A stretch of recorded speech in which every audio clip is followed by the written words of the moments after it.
Hi friends, Brahmaraj వరల్డ్కి స్వాగతం అండి. ఈవేళ వెరీ స్పెషల్ బిర్యానీ చేశానండి. చూడండి, చింగ్స్ మసాలా అలాగే మ్యాగీ మసాలా యూస్ చేసి బిర్యానీ చేశానండి. చాలా బాగా కుదిరింది, అందుకని షేర్ చేస్తున్నానండి వీడియో. సేమ్ ఆ రెండు మసాలాలు యూస్ చేసుకుని మీరు కూడా ఈ బిర్యానీ చేసుకుని ట్రై చేసిన తర్వాత కామెంట్ చేయండి.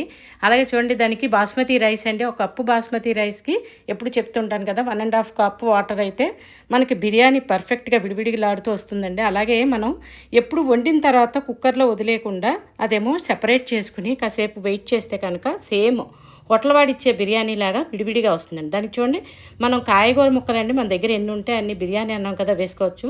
నేనైతే ఇవాళ చాలా యూస్ చేశానండి. క్యారెట్, బీన్స్, బీట్రూటు, అలాగే స్వీట్ కార్ను, బఠానీ అవన్నీ వేసానండి. బంగాళదుంప ఇవన్నీ ముక్కలు చక్కగా నేను చూపించిన విధంగా తరుక్కుని ఉంచుకున్న తర్వాత మనం కుక్కర్లో విడిగా అంటే మనం ఎసరు పెట్టుకుని కూడా చేసుకోవచ్చండి. ఈవేళ నేను కుక్కర్లో చేశాను.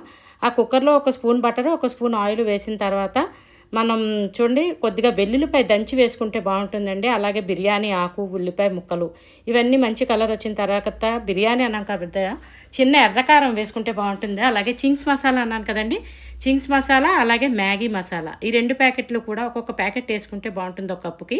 దానికి చూడండి, అలాగే సాల్ట్, రాక్ సాల్ట్ యూస్ చేశానండి, లేదంటే మెత్తనుప్పు మనకి రుచికి సరిపడ వేసుకుంటే బాగుంటుంది. రంగుకు రంగు, రుచికి రుచి పసుపు వేసుకుంటే చాలా బాగుంటుంది. అవన్నీ మనం చూసారా, క్యారెట్ అలాగే బీన్స్, బంగాళదుంప, క్యాప్సికమ్ము, అలాగే బీట్రూటు, స్వీట్ కార్ను, బఠానీ, క్యాలీఫ్లవర్, వాట్నాట్ అన్ని కాయగూర ముక్కలు వేసానండి. వేసిన తర్వాత మనం నీళ్లు పోసుకొని అంటే 1 కప్కి 1.5 కప్పు వాటర్ యాడ్ చేసుకుని బిర్యానీ ఎప్పుడు కూడా మనం బిర్యానీ కాదండి, రైసే కాదండి, ఏదైనా సరే నీళ్లు ఉడుకు పట్టేటప్పుడు మనం కడిగి పెట్టి ఉంచుకున్న రైస్ వాడుకుంటే కనుక విడివిడిలాడుతూ వస్తుందండి. దాన్ని చూడండి, అలాగే కొంచెం కొత్తిమీర, పుదీనా వేసి బిర్యానీ రైస్ కలిపి మొత్తం అన్నీ కలిసేలాగా శుభ్రంగా కలుపుకోవాలండి. మళ్ళా మనం రైస్ వేసిన తర్వాత వాటర్ మళ్ళీ ఉడుకుపట్టేసరికే మనం మూత పెట్టుకుంటే కనుక విడివిడిలాడుతూ వస్తుందండి. మంచి టిప్ అండి ఇది.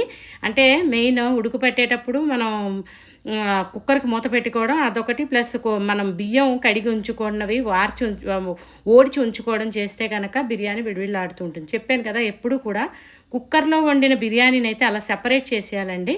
సెపరేట్ చేసేస్తే చాలా విడివిడిలాడుతూ వస్తుంది. దానికి కచంబర్ ఏంటి, ఎప్పుడు ఉల్లిపాయ కాకుండా ఈవేళ నేను అన్ని కాయగూరలు వాడాం కాబట్టి మనం కుకుంబరు కూడా వేసుకుంటే కనుక కచంబర్లో బాగుంటుందని అవి వేసానండి. ఉల్లిపాయ ముక్కలు, కచంబరు, పచ్చిమిరపకాయ ముక్కలు, అలాగే కొత్తిమీర వేసి ఉప్పు వేసి కొద్దిగా దీనికి చాట్ మసాలా వేస్తే కనుక చాలా బాగుంటుందండి. ఎప్పుడు కూడా రైతాకి కొద్దిగా చాట్ మసాలా వాడుకొని చూడండి, సూపర్గా ఉంటుంది.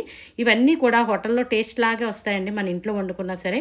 మీరు కూడా ఎలా ట్రై చేసి మీకు ఎలా కుదిరిందో కామెంట్ పెట్టండి. ఛానల్ సబ్స్క్రైబ్ చేసుకోకపోతే సబ్స్క్రైబ్ చేసుకోండి. ఒకవేళ చేసుకున్నట్టయితే కనుక ఫ్రెండ్స్తో, రిలేటివ్స్తో తప్పకుండా షేర్ చేయండి.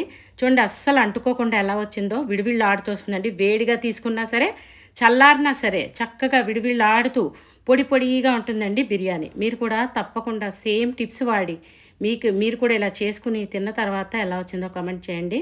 Please subscribe to my channel friends. Thanks for watching. చూడండి ఎంత బాగుందో, చూడడానికే కాదండి తినడానికి కూడా సూపర్గా ఉందండి. చాలా బాగా కుదిరింది బిర్యానీ. లేదంటే దీన్ని మిక్స్డ్ వెజిటేబుల్ రైస్ అని కూడా అనొచ్చు. ఎలా అనుకున్నా సరే, పేర్లు ఏవైనా సరే రుచి మాత్రం సూపర్గా ఉంది. తప్పకుండా ట్రై చేయండి. Thank you.